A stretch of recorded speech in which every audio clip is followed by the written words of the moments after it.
Drama শুরু হয় ডিউকপাল নামের এক ব্যক্তিকে দেখিয়ে। সে কোরিয়ার একজন বিখ্যাত গ্যাংস্টার। তবে গ্যাংস্টার হওয়া সত্ত্বেও তার এক অদ্ভুত স্বপ্ন রয়েছে। সে কোরিয়ার সবথেকে কঠিন এক্সাম পাস করে বিখ্যাত এক ইউনিভার্সিটিতে অ্যাডমিশন নিতে চায়। কিন্তু এর আগেই তার বস তাকে বলে সে যদি ইউনিভার্সিটিতে যাওয়ার চিন্তাভাবনা ছেড়ে দিয়ে নিজের কাজে মন দেয় তাহলে তিনি তাকে গ্যাংয়ের লিডার বানিয়ে দেবেন। বসের এইসব কথা শুনে ডিউকপাল বেশ কনফিউজ হয়ে পড়ে। তাই সে কোনো কিছু না বলেই সেখান থেকে চলে আসে। তবে রাস্তা দিয়ে যাওয়ার সময় তার নজর পড়ে একজন হাই স্কুল স্টুডেন্টের উপর।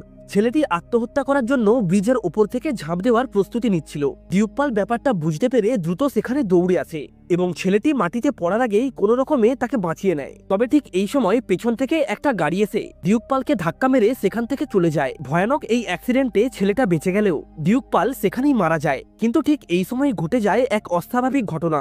অর্থাৎ অ্যাক্সিডেন্টের সময় ডিউকপাল মারা গেলেও তার আত্মা চলে আসে ওই ছেলেটির শরীরে, যার কারণে হসপিটালে তার জ্ঞান ফিরে আসলে সে আয়নাতে নিজের জায়গায় সেই ছেলেটিকে দেখতে পায়। এমন অদ্ভুত দৃশ্য দেখে তার মনে হয় সে হয়তো স্বপ্ন দেখছে। কিন্তু ঠিক এই মুহূর্তেই কেবিনের বাইরে থেকে সে তার গ্যাংয়ের ছেলেদের আওয়াজ শুনতে পায়। তাই সে তৎক্ষণাৎ কেবিন থেকে বেরিয়ে এসে তাদেরকে বলে, এটা হসপিটাল, এখানে কোনো সিন ক্রিয়েট করিস না। তবে সে এটা বলা মাত্রই তার গ্যাংয়ের একজন ছেলে সজোরে তার মুখে একটা ঘুষি মারে। তাদের এমন অদ্ভুত আচরণ দেখে ডিউকপাল প্রচন্ড রেগে যায় এবং মনে মনে ভাবতে থাকে এই ছেলেরা এখন আমার দুর্বলতার সুযোগ নিয়ে আমার জায়গা নিতে চায়। তবে পরক্ষণেই তার গ্যাংয়ের ছেলেরা তাকে টানতে টানতে একটা জায়গাতে নিয়ে আসে। আর সেখানে সে দেখে তার ছবিটিকে সুন্দরভাবে ফুল দিয়ে সাজানো হয়েছে, যার অর্থ হলো বর্তমানে সে আর বেঁচে নেই। তবে ডিউকপাল কোনোভাবেই এটা মেনে নিতে পারছিল না। সে মুহূর্তের মধ্যেই সেখানে সাজানো সবকিছু তছনছ করে দেয় এবং চিৎকার করে সবাইকে বলে, আমি মরিনি, আমি জীবিত রয়েছি। কিন্তু তার এমন আচরণ দেখে গ্যাংয়ের ছেলেপুলেরা আরো রেগে যায় এবং তাকে নির্মমভাবে মারধর করতে শুরু করে। তবে ঠিক এই সময় গ্যাংয়ের প্রেসিডেন্ট এসে তাদেরকে থামিয়ে দেয় এবং সবাইকে শান্তভাবে বলে, ডিউক যেহেতু এই ছেলেটিকে বাঁচানোর জন্য নিজের প্রাণ দিয়েছে, তাই আমাদের উচিত ছেলেটিকে এখান থেকে সসম্মানে যেতে দেওয়া। গ্যাংয়ের ছেলেদের হাত থেকে ছাড়া পেয়ে ডিউক নিজের বডি দেখার জন্য সোজা হসপিটালের মর্গে চলে আসে। তারপর নিজের সেই মৃতদেহটাকে জড়িয়ে ধরে বারবার শরীরে ফিরে যাওয়ার চেষ্টা করে, কিন্তু তার সমস্ত প্রচেষ্টা বিফলে যায়। তাই সে নিরুপায় হয়ে আবারও সেই ব্রিজের কাছেই চলে আসে যেখান থেকে ছেলেটি আত্মহত্যা করার চেষ্টা করেছিল। আসলে সে ভেবেছিল সে যদি পুনরায় ওই ব্রিজ থেকে ঝাঁপ দেয় তাহলে হয়তো সবকিছু আবারও আগের মতোই হয়ে যাবে। তাই সে কোনো কিছু না ভেবে আবারও ওই ব্রিজের উপর থেকে ঝাঁপ দেয়। কিন্তু তা সত্ত্বেও কোনো কিছুই বদলায় না, উল্টে তার একটা পা ভেঙে যায়। এমনকি এই ঘটনার পর তার যখন জ্ঞান ফিরে আসে তখন সে জানতে পারে ইতিমধ্যেই তার মৃতদেহটি সৎকার করে দেওয়া হয়েছে। ব্যাপারটা জানা মাত্রই ডিউকপাল রাগে ফেটে পড়ে। তাই হসপিটালের কর্মীরা তাকে শান্ত করে বলে, আপনি বিগত 3 দিন ধরে অজ্ঞান ছিলেন, তাই এই ব্যাপারে আপনাকে কোনো কিছুই জানানো হয়নি। সবকিছু শোনার পর ডিউকপাল বুঝতে পারে সে চাইলেও আর কখনোই নিজের শরীরে ফিরে যেতে পারবে না। তাই সে সিদ্ধান্ত নেয় এখন সে এই ছেলেটার মতো করেই জীবনযাপন করবে।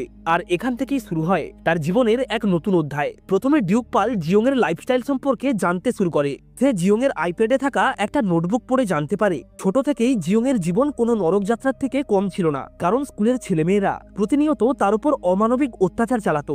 এমনকি তারা জিওংকে ভয় দেখিয়ে বাড়ি থেকে সোনাদানা এবং মদ চুরি করতেও বাধ্য করত।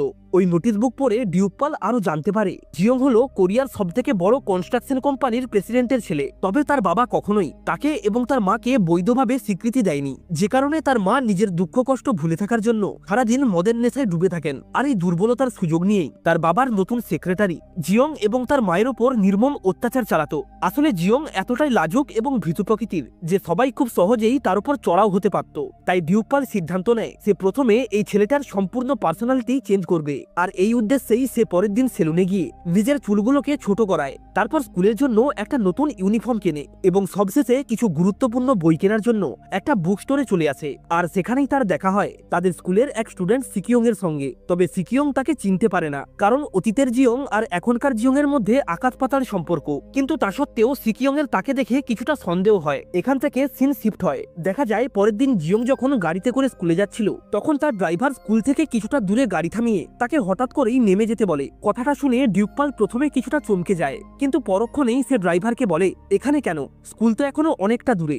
ড্রাইভার বলে, আপনি তো আগে সবসময় এখানেই নামতেন। কথাটা শুনে ডিউকপাল বুঝতে পারে জিয়ং এটা করতো যাতে কেউ তার আসল পরিচয় জানতে না পারে। তবে ডিউকপাল ঠিক করে এখন থেকে সে এই সবকিছুই বদলে দেবে। তাই সে ড্রাইভারকে বলে আজ থেকে প্রতিদিন তাকে স্কুলের সামনেই ড্রপ করতে। এরপর সে স্কুলে এসে প্রথমে এক টিচারকে গুড মর্নিং বলে, তারপর সিনেমার হিরোদের মতো তার ক্লাসে এন্ট্রি মারে। ক্লাসে ঢোকা মাত্রই সমস্ত ছেলেমেয়েরা অবাক হয়ে তার দিকে তাকিয়ে থাকে। তবে ডিউকপাল তাদের সবাইকে ইগনোর করে চুপচাপ নিজের সিটে গিয়ে বসে পড়ে এবং তারপর ক্লাসে লাগানো থাকা এয়ার পিউরিফায়ার এবং এসির দিকে এমনভাবে দেখতে থাকে যেন সে এগুলি জীবনে প্রথমবার দেখছে। তার এমন অদ্ভুত আচরণ দেখে সামনের সিটে বসে থাকা মেয়েগুলি বেশ অবাক হয়। তারা নিজেদের মধ্যে আলোচনা করতে থাকে যে এই ছেলেটিকে তারা কোথাও একটা দেখেছে, কিন্তু কোথায় দেখেছে সেটা তারা মনে করতে পারে না। তো যাই হোক, এর কিছুক্ষণ পর তাদের ক্লাস টিচার এসে প্রেজেন্ট করতে শুরু করে। টিচারের ডাকা নাম অনুসারে সেখানে উপস্থিত সবাই এক এক করে নিজের প্রেজেন্ট দিতে শুরু করে। তবে গল্পের টুইস্ট আসে তখনই যখন টিচার জিয়ং এর নাম ডাকা মাত্রই নতুন ছেলেটি হাত তোলে।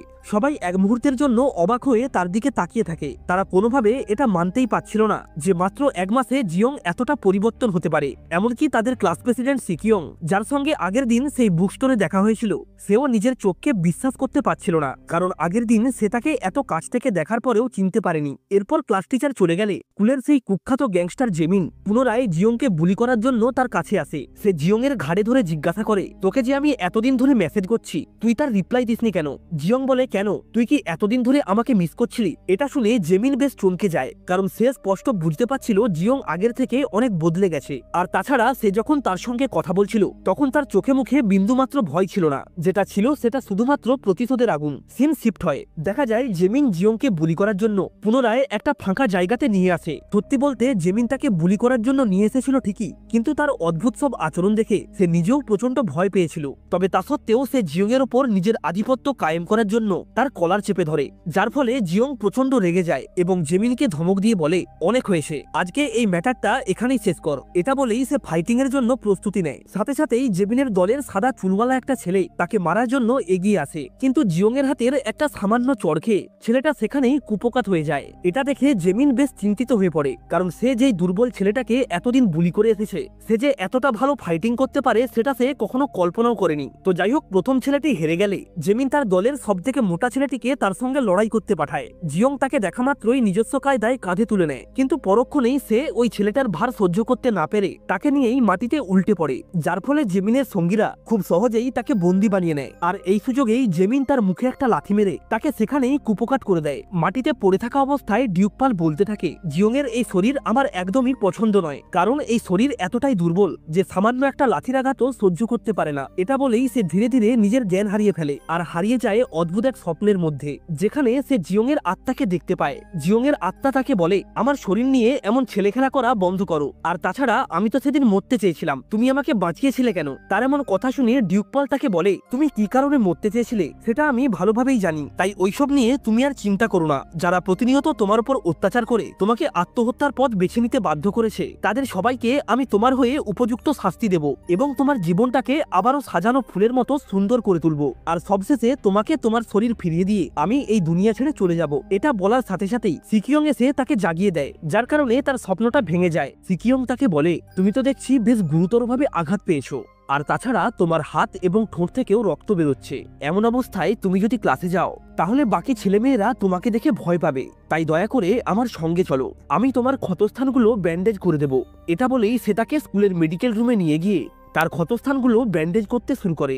ব্যান্ডেজ করার সময় সিকিয়ং তাকে বলে, আমি সেদিন বুক স্টোরে তোমাকে চিনতে না পারার জন্য দুঃখিত, আসলে আগে আমি কখনোই তোমাকে এমন লুকে দেখিনি, তাই একটু কনফিউজ হয়ে পড়েছিলাম, কিন্তু তোমার তো উচিত ছিল আমাকে চিনতে পারা, কারণ পুরো স্কুলে আমি তোমার একমাত্র ফ্রেন্ড ছিলাম। এটা শুনে ডিউকপাল বেশ চমকে যায়, তবে কোনো রকমে পরিস্থিতি সামাল দেওয়ার জন্য তাকে বলে, আসলে অ্যাক্সিডেন্টের কারণে আমি স্মৃতিশক্তি হারিয়ে ফেলেছি, তাই আগের কোনো কথাই আমার খুব একটা মনে নেই, তবে তুমি চাইলে আমরা আবারও ভালো বন্ধু হতে পারি। এটা বলেই সে তার দিকে বন্ধুত্বের জন্য হাত বাড়িয়ে দেয়। তবে ঠিক এই সময় সিকিয়ং তাকে অবাক করে বলে, আসলে আমরা কখনোই বন্ধু ছিলাম না, আর তুমি যদি জিয়ং হতে তাহলে এই ব্যাপারটা ভালোভাবেই জানতে। কথাটা শোনা মাত্রই ডিউকপাল বেশ চমকে যায়, তার চোখে মুখে এক অদ্ভুত ধরনের ভয় কাজ করছিল, তাই সে সিকিয়ংকে ইগনোর করে পুনরায় ক্লাসে ফিরে যায়। আর এদিকে সিকিয়ং এর মনে তার প্রতি সন্দেহ আরো তীব্র হয়ে ওঠে। ক্লাসে এসে ডিউকপাল মেয়েদের কাছে থাকা অদ্ভুত সব রং বেরঙের নোটবুক দেখে বেশ অবাক হয়। সে সাথে সাথেই মেয়েগুলিকে জিজ্ঞাসা করে এই ধরনের নোটবুক কোথায় পাওয়া যায়।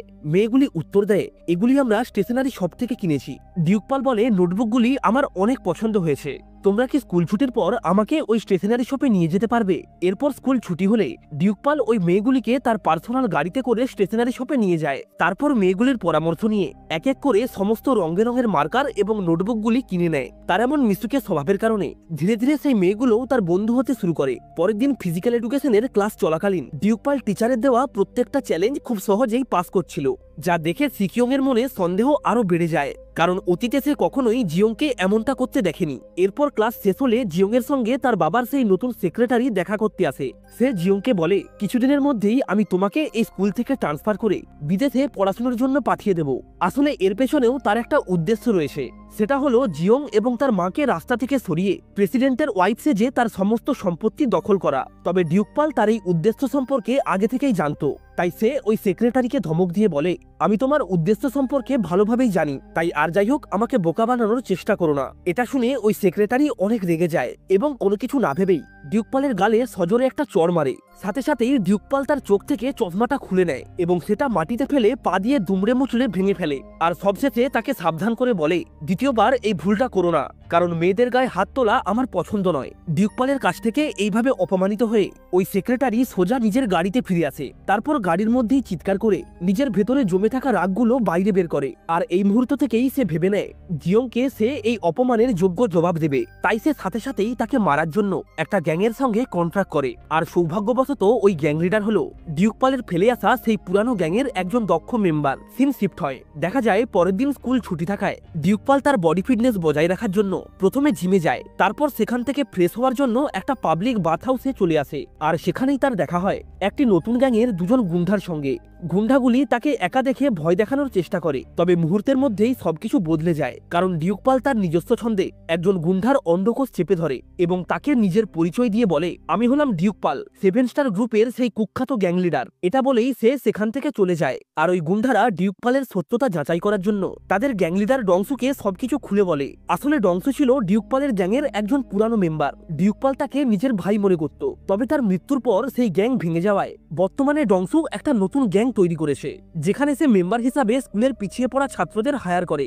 দেখা যায় জেমিন এবং তার বন্ধুরা ডংসুর ওই গ্যাংয়ে যোগ দেওয়ার জন্য ইন্টারভিউ দিতে আসে। অন্যদিকে ডিউকপাল বাড়ি ফিরে দেখে সিকিয়ং আগে থেকেই তার বাড়িতে এসে বসে আছে। এত রাতে তাকে এইভাবে বাড়িতে দেখে ডিউকপাল বেশ অবাক হয়, তবে তা সত্ত্বেও বন্ধুত্বের খাতিরে সে তাকে নিজের রুমে নিয়ে যায় এবং তারপর সেখানেই বসতে বলে নিজে ফ্রেশ হওয়ার জন্য ওয়াশরুমে যায়। আর এই সুযোগে সিকিয়ং জিয়ং এর পুরো রুম সার্চ করতে শুরু করে, কারণ সে এখনো মনে করে এতদিন সে যার সঙ্গে মেলামেশা করছে সে কখনোই আসল জিয়ং হতে পারে না। এমনকি তার এটাও মনে হয় এই ছেলেটি হয়তো জিয়ংকে কিডন্যাপ করে কোনো এক গোপন জায়গায় লুকিয়ে রেখেছে। তবে সে যখন এইসব করছিল তখন পেছন থেকে ডিউকপাল ঠান্ডা গলায় তাকে বলে আমি কোনো কিডন্যাপার কিংবা মার্ডারার নয়, তাই এমন ভাবে আমার রুম সার্চ করার কোনো প্রয়োজন নেই। এই সময় হঠাৎ করেই জিয়ং এর মা পাগলের মতো চিৎকার করতে শুরু করে, কারণ ডিউকপাল তার সমস্ত মদের বোতলগুলি বাইরে ফেলে দিয়েছিল। আসলে তার উদ্দেশ্য ছিল যে কোনো প্রকারে জিয়ং এর মাকে নেশামুক্ত করে স্বাভাবিক জীবনে ফিরিয়ে আনা।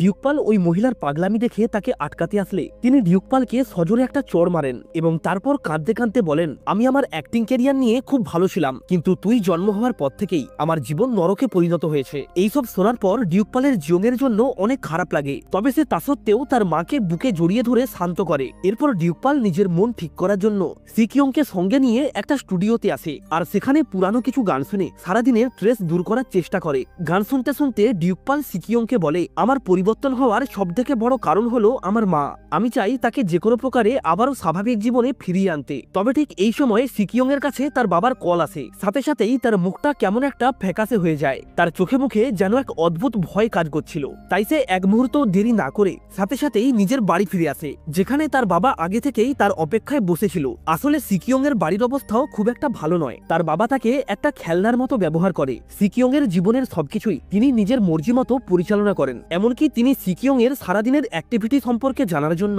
তার ফোনে একটা ট্র্যাকিং অ্যাপসও ইনস্টল করে রেখেছে। সিন শিফট হয়, দেখা যায় পরের দিন ডিউকপাল স্কুলে আসলে জেমিন ও তার ছেলেরা আবারও তার পথ আটকায় এবং তাকে অতীতে জিয়ং এর উপর করা একটা বুলির ভিডিও দেখিয়ে বলে, আগে ঠিক এইভাবেই আমরা তোর উপর অত্যাচার করতাম। আসলে তাদের উদ্দেশ্য ছিল এইসব ভিডিও দেখিয়ে তার মনোবল ভেঙে দেওয়া, কিন্তু তাদের এই প্ল্যান তাদের উপরই ভারী পড়ে যায়, কারণ ভিডিওটা দেখা মাত্রই ডিউকপালের ভেতরের শয়তান জেগে ওঠে। সে মুহূর্তের মধ্যেই ওই ফোনটাকে দুমড়ে মুচড়ে ভেঙে ফেলে, তারপর জেমিনের মুখে একটা ঘুষি মেরে তাকে সেখানেই কুপোকাত করে দেয়। জেমিনকে মার খেতে দেখে বাকি ছেলেরা এগিয়ে আসলে ডিউকপাল তার অসাধারণ ফাইটিং স্কিলের মাধ্যমে সবার অবস্থা খারাপ করে দেয়, এমনকি সে এইবার ওই মোটা ছেলেটাকেও খুব সহজেই হারিয়ে দিতে সক্ষম হয়। এরপর সে যখন জেমিনের বুকের ওপর বসে তার মুখে আবারও একটা ঘুষি মারতে যায়, ঠিক তখনই ক্লাস টিচার এসে তাদের সবাইকে থামিয়ে দেয় এবং জেমিন সহ তার সমস্ত সঙ্গীদের এমন দুঃসাহসের জন্য উপযুক্ত শাস্তির ব্যবস্থা করে। তবে তা সত্ত্বেও তারা শোধরায় না, তারা স্কুলের নতুন নতুন ছেলেদেরকে টার্গেট করে তাদের উপর অত্যাচার চালাতে শুরু করে। কিন্তু ডিউকপাল এটা কোনোভাবেই মেনে নিতে পারছিল না, তাই সে আবারও জেমিন এবং তার সঙ্গীদের বেধড়ক মারধর করে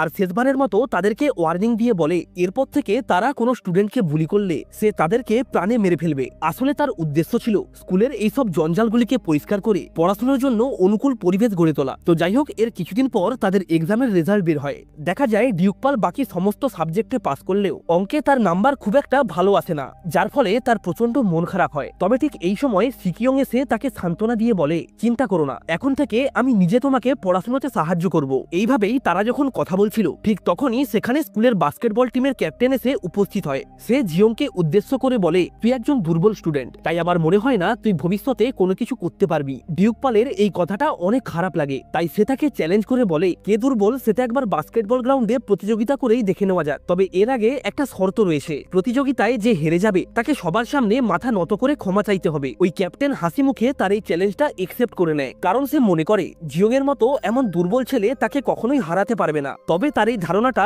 সম্পূর্ণ ভুল ছিল, কারণ প্রতিযোগিতা শুরুর কয়েক সেকেন্ডের মধ্যেই ডিউকপাল তাকে হারিয়ে দেয়। হারানোর পর ডিউকপাল ওই ক্যাপ্টেনকে বলে, কেউ সহজ সরল ভাবে বাঁচতে চাইলে তাকে কখনোই দুর্বল ভাবা উচিত নয়, কারণ সে হয়তো ওই মুহূর্তে জীবনের সব থেকে কঠিন সময় পার করছে। জিয়ং এর এইসব কথা শুনে পাশে দাঁড়িয়ে থাকা সিকিয়ং প্রথমবারের মতো তাকে ভরসা করতে শুরু করে, যার ফলে সময়ের সাথে সাথে তাদের বন্ধুত্ব আরো গভীর হয়ে ওঠে এবং তারা একে অপরের সঙ্গে নিজেদের গোপন তথ্যগুলি শেয়ার করতে শুরু করে। এর মধ্যেই একদিন একটা রেস্টুরেন্টে গল্প করার সময় জিয়ং কৌতূহলবশত সিকিয়ংকে জিজ্ঞাসা করে, তুই তো এত ভালো মনের মানুষ, তাহলে অতীতে যখন জেমিন এবং তার বন্ধুরা আমার উপর অত্যাচার করত তখন আমাকে সাহায্য করিসনি কেন? সিকিয়ং ধীর গলায় বলে, সেই সময় আমি যদি তোমাকে সাহায্য করতাম তাহলে তোমার মধ্যে এই পরিবর্তনটা কখনোই আসতো না, আর তাছাড়া আমি বিশ্বাস করি সমস্যা যতই বড় হোক না কেন সেটা নিজেকেই সমাধান করতে হবে, কারণ সবসময় তোমাকে বাঁচানোর জন্য অন্য কেউ আসবে না। তার এমন অদ্ভুত চিন্তাধারা দেখে ডিউকপাল ভেতরে ভেতরে বেশ ইমপ্রেস হয়। সে খুশি হয়ে তাকে নিয়ে একটা কেক শপে চলে আসে। তবে এখানে সিকিয়ং আবারও একটা প্ল্যান করে, সে জিয়ং এর আসল পরিচয় জানার জন্য তাকে একটা পাইনাপেল ফ্লেভারের কেক খেতে দেয়। ডিউকপাল খুশি মনে কেকটা খেতে গেলে সিকিয়ং কোনো রকমে তাকে আটকে নেয় এবং চিৎকার করে বলে, তুমি যদি জিয়ং হতে তাহলে তুমি কখনোই এই কেকটা খেতে না, কারণ পাইনাপেল মিশ্রিত খাবার খেলে তোমার অ্যালার্জি হয়। তার এমন কথা শুনে জিয়ং প্রথমে কিছুটা চমকে যায়, কিন্তু পরক্ষণেই সে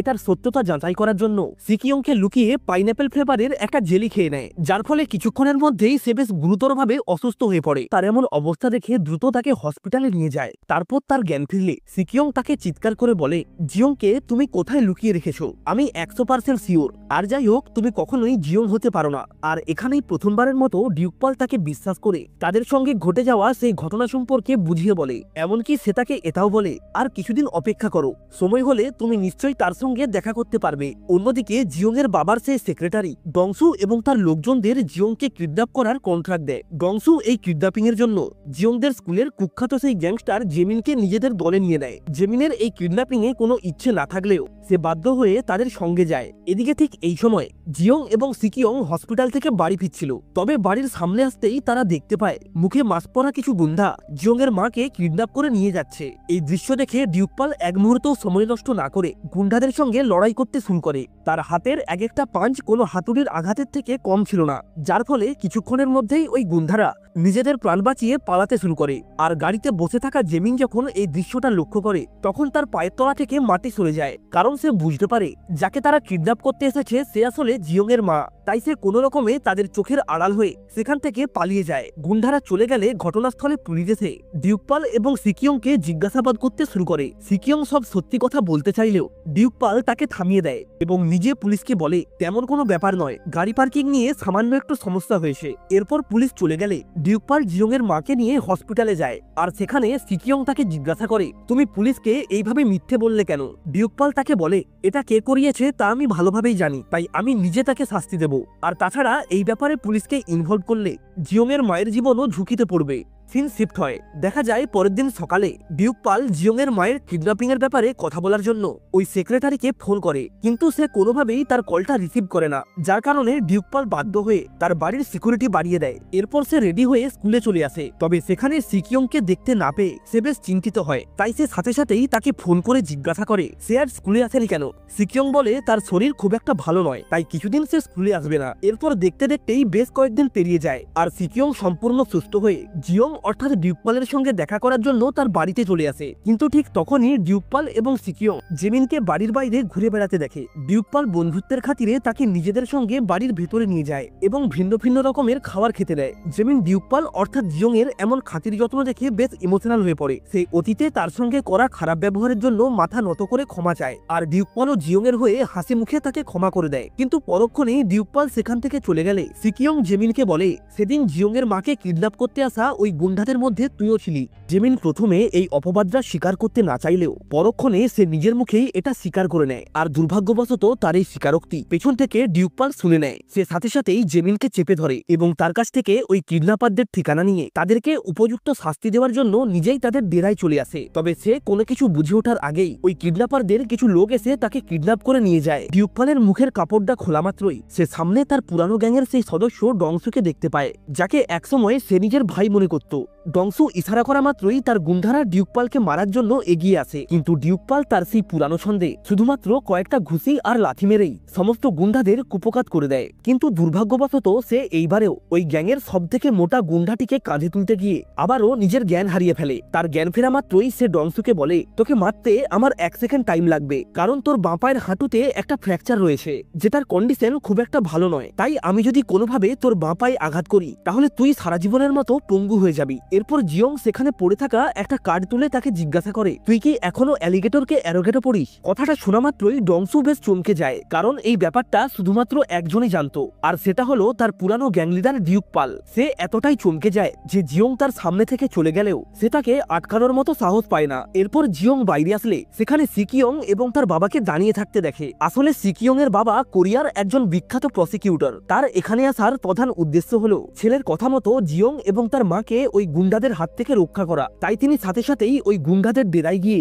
গ্যাং লিডার ডংসুকে ধমক দিয়ে বলেন আশা করছি তুমি আমাকে ভালোভাবেই চেনো, আর তাছাড়া তোমাদের গ্যাংটাও এখন নতুন, তাই চেষ্টা করো বেশি বাড়াবাড়ি না করে নিজেদের আয়ত্তে থাকতে। এটা বলেই তিনি সেখান থেকে চলে যান, আর ডংসু নীরব হয়ে সেখানেই বসে থাকে। সে আসলে জিওং এর বলা সেই কথাগুলো নিয়েই চিন্তা করছিল, কারণ সে কোনোভাবেই এটা বুঝে উঠতে পারছিল না যে জিওং ওই কথাগুলো কিভাবে জানলো। কিছুক্ষণ পর জিওংকে ছেড়ে দেওয়ার খবর পেয়ে তার বাবার সেক্রেটারি ডংসুর সঙ্গে দেখা করতে আসে। ডংসু তাকে বলে আমার পক্ষে এই কাজটা করা সম্ভব নয়, দয়া করে আপনি অন্য কাউকে দেখে নিন। এটা শুনে ওই সেক্রেটারি আরো রেগে যায় এবং ডংসুকে তার দেওয়া প্রতিজ্ঞার কথা মনে করিয়ে দেয়। আসলে ডিউকপালের মৃত্যুর পর 7 স্টার গ্যাং এর দুর্বলতার সুযোগ নিয়ে অন্য সমস্ত গ্যাং একসঙ্গে তাদের উপর চড়াও হতে শুরু করে, যার ফলে তাদের গ্যাংয়ের প্রেসিডেন্ট সহ আরো বেশ কিছু সদস্য বেশ গুরুতরভাবে আহত হয়। তবে তাদের ট্রিটমেন্ট করার জন্য ডংসুর কাছে পর্যাপ্ত টাকা ছিল না, তাই সে হসপিটাল স্টাফদের সামনে হাত জড়ো করে চিকিৎসার জন্য অনুরোধ করে, কিন্তু হসপিটাল কর্তৃপক্ষ কোনোভাবেই তাকে সাহায্য করতে রাজি হয় না।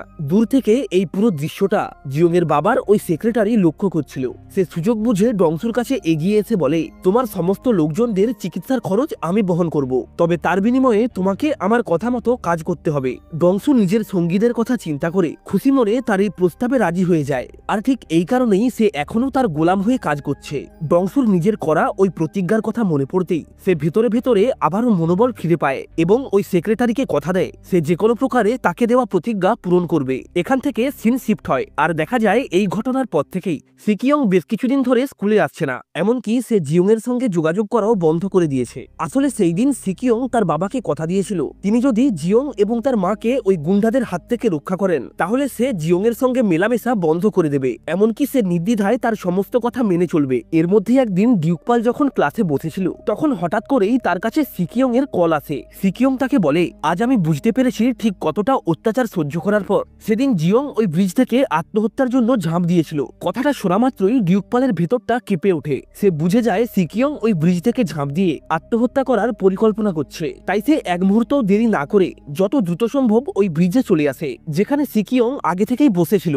ডিউকপাল বুঝতে পারে সে বড় কোনো আঘাত পেয়েছে, তাই সে তার মন ঠিক করার জন্য তাকে নিয়ে সমুদ্র সৈকতে ঘুরতে যায় এবং দিন শেষে ঠিক করে আজকের রাতটা তারা সেখানেই কোনো হোটেলে কাটাবে। তবে তারা নাবালক হওয়ায় কোনো হোটেল তাদেরকে রুম দিতে রাজি হয় না, তাই শেষমেশ ডিউকপাল তার পূর্ব পরিচিত একটা হোটেলে আসে এবং সেখানে এক বয়স্ক ব্যক্তিকে বলে আমাদের একটা রুম লাগবে। কিন্তু নাবালক হওয়ায় ওই ব্যক্তি তাদেরকে রুম দিতে না চাইলে ডিউকপাল তাকে নিজের পরিচয় দেয় এবং তাকে এটাও মনে করিয়ে দেয় আজ থেকে কিছু বছর আগে একটি অ্যাক্সিডেন্টের কারণে ওই ব্যক্তির অন্ডকোষ নষ্ট হয়ে গেছে। বৃদ্ধ ব্যক্তিটি এটা শোনা মাত্রই বেশ চমকে যায় এবং তাকে আর কোনো কিছু না বলে রুমের চাবি দিয়ে দেয়। এদিকে ডংসু এবং সেই মোটা গ্যাংস্টার জিয়ংকে কিডন্যাপ করার উদ্দেশ্যে সেই হোটেলেই একটা রুম নেয়। অন্যদিকে সিকিয়ং ডিউকপালকে তার উপর হওয়া অত্যাচার সম্পর্কে বলতে শুরু করে। সে বলে ছোট থেকেই তার বাবা ফোনে ট্র্যাকিং অ্যাপ ইনস্টল করে সবসময় তার উপর নজর রাখে, এক্সামের রেজাল্ট ভালো না হলে তাকে নির্মমভাবে মারধর করে, এমনকি তিনি রুমে ক্যামেরা বসিয়ে আমার প্রাইভেট মুহূর্তগুলো রেকর্ড করে। সবকিছু শোনার পর ডিউকপাল তাকে সান্ত্বনা দেয় এবং সে ঘুমিয়ে গেলে তার বাবাকে ফোন করে বলে সিকিয়ং এখন আমার সঙ্গে রয়েছে, তাই তাকে নিয়ে চিন্তা করার কোনো প্রয়োজন নেই, কাল সকালে ঠিক টাইম মতো সে স্কুলে পৌঁছে যাবে। কথাটা শোনা মাত্রই সিকিয়ং এর বাবা রেগে গিয়ে চিৎকার করতে শুরু করে, তবে ডিউকপাল তাকে গুরুত্ব না দিয়ে ফোনটা কেটে দেয়। পরের দিন সকালে জিয়ং যখন ওই হোটেলের নিচের ফ্লোরে বসেছিল ঠিক তখনই তাকে কিডন্যাপ করার জন্য ডংসু এবং সেই মোটা গ্যাংস্টার এসে উপস্থিত হয়। জিয়ং তাদেরকে দেখা মাত্রই তাদের উদ্দেশ্য সম্পর্কে বুঝে ফেলে, তাই সে ওই মোটা গ্যাংস্টারকে বলে তোর বোন তো এখনো রেনবো রিহাবে ভর্তি রয়েছে আর আমি বিগত বেশ কিছু বছর ধরে তার চিকিৎসার খরচ দিয়ে আসছি, এমনকি তার এই মাসের চিকিৎসার খরচটাও আমি দিয়েছি। কথাটা শোনা মাত্রই ওই মোটা গ্যাংস্টার অবাক হয়ে তার দিকে তাকিয়ে থাকে, তবে জিয়ং এখানেই থেমে থাকে না। সে ডংসুকে বলে আমার সঙ্গে যখন তোর প্রথম দেখা হয়েছিল তখন তোর বয়স ছিল 19, তুই সামান্য কিছু খাবারের জন্য রাস্তায় ভিক্ষা করতি, আর ঠিক ওই সময় আমি তোকে একটা রেস্টুরেন্টে নিয়ে গিয়ে স্যুপ খাওয়াই। স্যুপ খাওয়ার পর তুই আমাকে বলেছিলি তুমি যদি এমনভাবেই আমাকে প্রতিদিন খেতে দাও তাহলে আমি তোমার হয়ে কাজ করব। তার মুখ থেকে এইসব শোনার পর ডংসু এবং সেই মোটা গ্যাংস্টার দুজনেই অবাক হয়ে তার দিকে তাকিয়ে থাকে। এই সময় হঠাৎ করেই ওই মোটা গ্যাংস্টার বলে ওঠে ডিউকপাল আমাদেরকে ঠকিয়েছে, আমরা তাকে নিজের পরিবার মনে করতাম, তবে তা সত্ত্বেও সে কখনোই আমাদেরকে এটা জানায়নি যে তার একটা ছেলেও রয়েছে। তাদের এমন কথা শুনে ডিউকপাল বেশ চমকে যায়, কারণ ডংসু এবং ওই মোটা গ্যাংস্টার তাকে ডিউকপালের ছেলে মনে করতে শুরু করেছে। তাই তারা তাকে বলে আমরা না জেনে তোমার সঙ্গে অনেক অন্যায় করেছি, দয়া করে তুমি আমাদের ক্ষমা করে দাও। এটা শুনে ডিউকপাল বলে আমি তোমাদের অনেক আগেই ক্ষমা করে দিয়েছি, তবে তোমাদেরকে আমার হয়ে একটা কাজ করতে হবে। মোটা গ্যাংস্টারটি বলে তুমি আমাদের বসের ছেলে, তাই তুমি যা বলবে আমরা তাই করব। ডিউকপাল বলে ওই সেক্রেটারি আমার মায়ের ক্ষতি করতে চায়, তাই তোমরা যত তাড়াতাড়ি সম্ভব ওকে বন্দি করে আমার কাছে নিয়ে এসো। এরপর জিয়ং সেখান থেকে বেরিয়ে সিকিয়ংকে সঙ্গে নিয়ে স্কুলে চলে আসে, তবে স্কুলে এসে সে জানতে পারে সিকিয়ং এর বাবা স্কুল কমিটির কাছে তার নামে কমপ্লেন জানিয়েছে। তিনি বলেছেন গতকাল রাতে জিয়ং তার ছেলেকে হোটেলে নিয়ে গিয়ে জোর করে মদ্যপান করিয়েছে, যার ফলে জিয়ংকে স্কুল থেকে বরখাস্ত করার জন্য স্কুল কমিটি এবং সমস্ত গার্ডিয়ানরা মিলে একটা মিটিং ডেকেছে। এদিকে ওই সেক্রেটারি পুনরায় ডংসুর সঙ্গে দেখা করতে আসলে ডংসু তাকে স্পষ্ট ভাষায় জানিয়ে দেয় এখন থেকে সে আর কোনোভাবেই তার হয়ে কাজ করবে না। কথাটা শোনা মাত্রই ওই সেক্রেটারি প্রচন্ড রেগে গিয়ে ডংসুকে চড় মারতে গেলে সে তার হাতটা ধরে নেয় এবং তাকে সাবধান করে বলে জিয়ং আমাদের আদেশ দিয়েছে তোমাকে বন্দি করে তার কাছে নিয়ে যেতে, তবে তুমি যেহেতু অতীতে আমাদের সাহায্য করেছিলে তাই এইবার আমি তোমাকে ছেড়ে দিলাম। এটা বলেই সে তার লোকজনদের আদেশ দিয়ে ওই সেক্রেটারিকে সেখান থেকে বের করে দেয়। লজ্জায় মাথা নত করে সেক্রেটারি সেখান থেকে চলে যাওয়ার সময় জিয়ং এর স্কুলের সেই ছেলেদেরকে দেখতে পায় যারা অতীতে জিয়ং এর ওপর অত্যাচার করত। সে তাদের কাছে গিয়ে বলে, তোমরা যদি থানায় গিয়ে জিওংয়ের নামে বুলিংয়ের কমপ্লেন জানাও তাহলে আমি তোমাদেরকে অনেক টাকা দেব। দেখা যায় তার কথা মতোই ওই ছেলেগুলো থানায় গিয়ে জিওংয়ের নামে স্কুল বুলিংয়ের কমপ্লেন জানায়। ফলে থানা এবং স্কুল কমিটি সম্মিলিতভাবে জিওংকে নিয়ে একটা মিটিং ডাকে। এটা শুনে ডিউকপাল বেশ ঘাবড়ে যায়, কারণ ইতিমধ্যেই তার বয়স 18 থেকে 19 হয়েছে। সুতরাং সে যদি কোনোভাবে এই কেসে দোষী সাব্যস্ত হয় তাহলে তার জেল পর্যন্ত হতে পারে। এরপর সে মাথা ঠান্ডা করে জেমিনের সঙ্গে দেখা করতে আসে এবং তাকে জিজ্ঞাসা করে, তুইও কি ওই 4 জন ছেলের সঙ্গে মিলিত হয়ে আমার নামে কেস করেছিস? কথাটা শুনে জেমিন বেশ ঘাবড়ে যায়। সে বলে, আমি ওদের সঙ্গে মেলামেশা বন্ধ করে দিয়েছি, আর তাছাড়া অতীতে তোর সঙ্গে যা যা করেছি তার জন্য আমি আগেই তোর কাছে ক্ষমা চেয়ে নিয়েছি। তাই দয়া করে তুই থানায় গিয়ে আমার নাম নিস না, না হলে আমার পুরো কেরিয়ার নষ্ট হয়ে যাবে। এটা শুনে ডিউকপাল তাকে কথা দেয়, তুই চিন্তা করিস না, যাই হয়ে যাক না কেন এই কেসে তোর নাম কখনোই আসবে না। এটা বলেই সে সেখান থেকে চলে যায়, আর জেমিন মাথা নত করে সেখানেই বসে থাকে। পরের দিন ডিউকপাল স্কুল কমিটির সেই মিটিংয়ে আসলে দেখে সিকিয়ং এর বাবা এবং সেই 4 জন ছেলে আগে থেকেই সেখানে উপস্থিত রয়েছে। তবে ঠিক এই সময় সবাইকে অবাক করে জেমিন এসে সেখানে উপস্থিত হয়।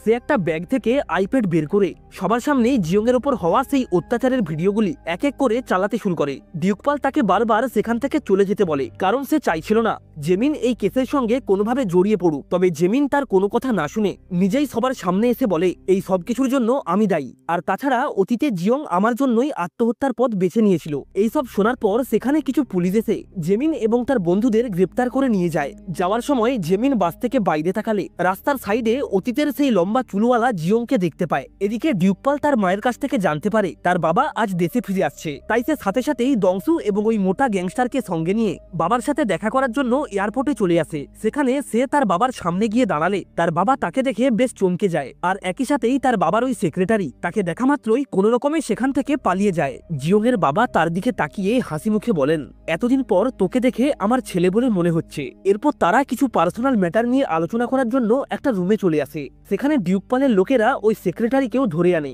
ডিউকপাল জিওং এর বাবাকে বলে, আপনার এই সেক্রেটারি এতদিন ধরে আমার এবং মায়ের উপরে অনেক অত্যাচার করেছে। তার উদ্দেশ্য হলো আমাকে এবং মাকে হত্যা করে আপনার স্ত্রী হয়ে সমস্ত সম্পত্তি দখল করা। এটা শুনে জিওং এর বাবা প্রচন্ড রেগে যায়। তিনি তার ওই সেক্রেটারিকে জিওং এর সামনে মাথা নত করে ক্ষমা চাইতে বলে। সেক্রেটারিও নিরুপায় হয়ে তার কাছে ক্ষমা চাইতে গেলে ডিউকপাল তার মাথায় জল ঢেলে জিওং এর উপর হওয়া অত্যাচারের বদলা নেয়। সবশেষে জিওং এর বাবা তাকে বলে, আমার বয়স হয়েছে, তাই আমি চাই এখন থেকে আমার ছেলে হিসাবে তুইও এই কোম্পানির দায়িত্ব সামলা। তবে ডিউকপাল তার এই প্রস্তাব ফিরিয়ে দেয়। সে বলে, বাবা হওয়ার জন্য ছোট থেকে মানুষ করতে হয়, সন্তানের সুখ দুঃখে তার পাশে থাকতে হয়, কিন্তু আপনি এর কোনোটাই করেননি, তাই আমার পক্ষে আপনাকে বাবা বলে মেনে নেওয়া কখনোই সম্ভব নয়। এটা বলেই সে সেখান থেকে বেরিয়ে যায়। রাস্তায় এসে জিওং তার মাকে ফোন করে জানায় সে ওই ব্যক্তিকে তার বাবা হিসাবে স্বীকার করেনি, কারণ সে চায় না তার মা আবারও ওই কালো অন্ধকারের মধ্যে হারিয়ে যাক। সে আরো বলে, এখন থেকে আমরা দুজন একসঙ্গে থাকবো এবং তোমার অতীতে ফেলে আসা সেই সমস্ত স্বপ্ন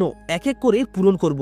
এরপর জিওং ফোন রেখে সোজা স্কুলে চলে আসে এবং এক এক করে তার সমস্ত বন্ধুদের সঙ্গে সুন্দর কিছু মুহূর্ত কাটায়, কারণ তার কাছে আর মাত্র 2 দিন সময় রয়েছে। অর্থাৎ 2 দিন পর আসল জিওং আবারও তার শরীরে ফিরে আসবে এবং ডিউকপাল চিরতরে এই পৃথিবী থেকে হারিয়ে যাবে। স্কুল থেকে বেরিয়ে সে প্রথমে তার সবথেকে কাছের বন্ধু সিকিয়ংকে নিজের সমাধির কাছে নিয়ে আসে এবং প্রথমবারের মতো তাকে নিজের ছবি দেখায়, আর সবশেষে তাকে বলে, আর মাত্র 1 দিন পর তোমার ইচ্ছে পূরণ হবে, অর্থাৎ তুমি আসল জিওং এর সঙ্গে দেখা করতে পারবে। এটা শুনে সিকিয়ং বেশ ইমোশনাল হয়ে পড়ে, কারণ এতদিনে সে ডিউকপালের সঙ্গেও খুব গভীরভাবে জড়িয়ে পড়েছে। এরপর ডিউকপাল সেখান থেকে তার গ্যাংয়ের সেই বিশ্বস্ত বন্ধু ডংসুর সঙ্গে দেখা করতে আসে এবং তাকে অ্যাক্সিডেন্টের পর থেকে এখনো অবধি তার জীবনে ঘটে যাওয়া সমস্ত ঘটনা বুঝিয়ে বলে। সবকিছু শোনার পর ডংসুর চোখেও জল চলে আসে। তবে ডিউকপাল তাকে শেষবারের মতো বিদায় জানিয়ে সোজা চলে আসে জিওং এর আত্মার কাছে। ডিউকপাল জিওংকে বলে, আমি তোমাকে দেওয়া কথা মতো তোমার জীবনের সমস্ত সমস্যা মিটিয়ে দিয়েছি, তাই এখন তুমি নির্দ্বিধায় তোমার শরীরে ফিরে আসতে পারো। এটা শুনে জিওং তাকে বলে,